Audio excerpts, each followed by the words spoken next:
Definitely a talented group today, huh? Especially that point guard matchup.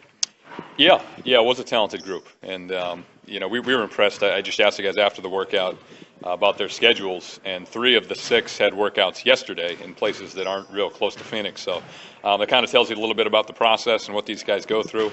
But it was a good group. We had good shooting, pretty good size, some interchangeable matchups, especially on that perimeter. So it's probably the most talented group we've had in so far overall. Anybody that stood out? Anybody that stood out? Well, different guys for different reasons. I think the backcourt guys. A lot of it was like the ACC All-Star game with we had North Carolina, Notre Dame represented, Virginia, Boston College. So guys did different things well. It was a pretty good shooting group overall. Guys like Hilliard, Jerry Grant shot the ball well. Olivia Hanlon showed off his quickness. So, and then the big showed pretty good versatility. Rashawn Holmes blocked a lot of shots. Darian Atkins, was in the right spot a lot of times defensively. He showed good physicality. And then Tokido with his length and kind of defensive ability is pretty unique. So I think, like I said, of the groups we've had in so far, this group will probably have the most guys who get drafted out of it. You said you take the best guy available at 13. So if Grant would be that guy in that range, how do you see him fitting in, considering what you already have on the roster? I think Grant's intriguing because he's a combo guard, play a little bit of 1, a little bit or 2. He had a very good career at Notre Dame. He shot the ball well.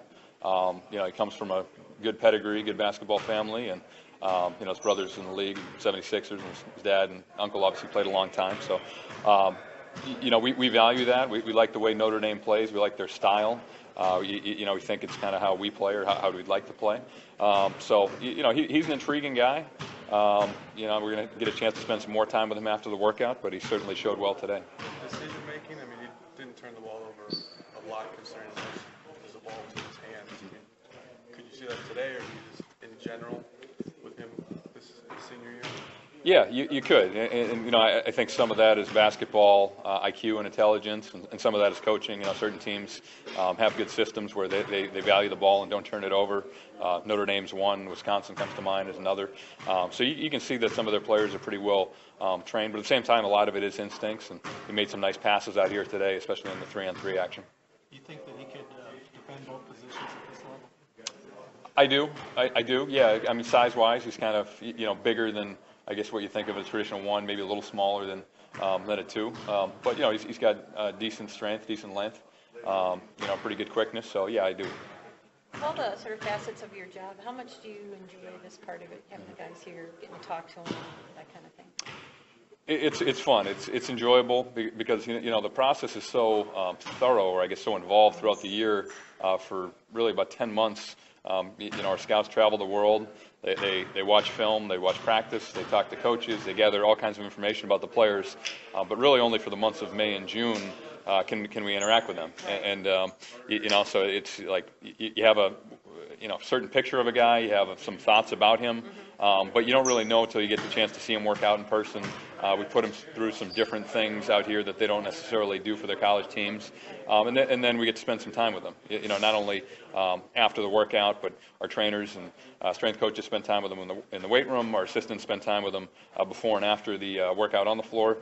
So it's really an all-encompassing process. But I think it's fun for us and it's fun for them. A lot of these guys, we mentioned to them after the workout, this is your dream. And although it is a grueling workout process, as I mentioned, with 3 guys having workouts yesterday, keep in mind the light at the end of the tunnel and the big picture and kind of what you're about to accomplish or what you may potentially accomplish here a month from now. I think it's pretty special. Assuming you have Brandon back, what would you like to have in that bench playmaker, point guard type of player? Well, some versatility would be good. Guy who can slide between the 1 and the 2. We value guys who can create good shots for themselves and others. And, I think some of the guys out here have the ability to spot up, or, if they run off that shot, they can put the ball on the floor a few dribbles and make a play. And, that's kind of the way the league's going with the spacing and, the ability to drive and kick is really important, and also to knock down open spot-up shots. And, I think this is a pretty talented group as far as guys who are able to do that. At the Combine, there was a lot of point guards who mentioned Hanlon as one of their toughest matchups. Do you think he's been a guy that's kind of overlooked from the college season? He had a really good career. Yeah, actually, I was with the Celtics when he started his freshman year, so I watched him a lot, Boston College, and he's continued to improve these past few years. The team went through a transition with the coaching change, but he was pretty consistently good with, probably for ACC standards, not a lot of talent around him. So he's an impressive kid. He's an impressive player. He showed good quickness today, and he's had the ball in his hands a lot over the past 3 years, and I think a lot of the times that helps expedite the learning curve, especially when you're playing with a less talented team, because you do have the ball and you have to make decisions against a lot of defenses that are designed to either slow you down or try to get the ball out of your hands. So sometimes it obviously is a challenge going from the college to the NBA level, but sometimes a guy like him might see less attention at the NBA level than he did in college, just because of the players who were around him. With what Atkins did at Portsmouth, did that open up eyes, or was he someone that was kind of already on the radar for you? Yeah, I think with the Virginia guys, not just Atkins, but a few of them, their system maybe doesn't lend itself to, showing up great statistically and things like that, but they won a lot of games. And they were as good defensively as, of a college team as I've seen in a long time. Especially when they're healthy early in the year. They tailed off a little toward the end, but they got off to a great start this season, and he was a big part of their defense. I believe he was, first team all defense in the ACC, maybe conference defensive player of the year. So I think, they have so many talented guys, and their games are so low scoring, and there's so few possessions, it can be hard to single one out during the year. But, like in Portsmouth or in this kind of environment, I think you're able to see what he's able to do and his versatility. And, show a little bit of an offensive game today, too. He's pretty good, pick and pop guy from the mid-range. So he's an impressive guy, impressive physical specimen for a guy that age. And, coming out of a program like that, he's going to play tough. He's going to defend, and he's really going to value winning. His size, matching up against some of the bigger fours, or is he more suited for that small forward position? Well, I don't think necessarily. I think a lot of teams are going with, quote-unquote, undersized fours who are versatile, can guard guys out to the three-point line, but also hold their position in the post.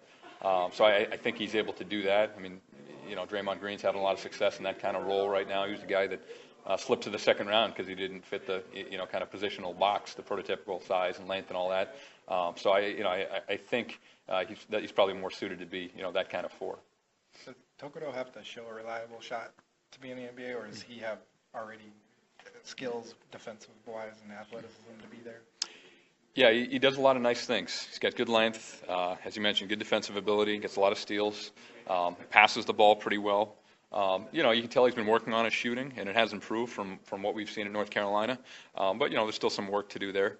But, he has, I think, a willingness and the ability to be a good defender, and I think he's got to embrace that role. So, shooting is something that takes time for any of these guys going from the college line to the NBA line, and you can, like I said, you can tell he's worked on it. But, he has a lot of things and does a lot of things that you can't teach. All right. He needs a target.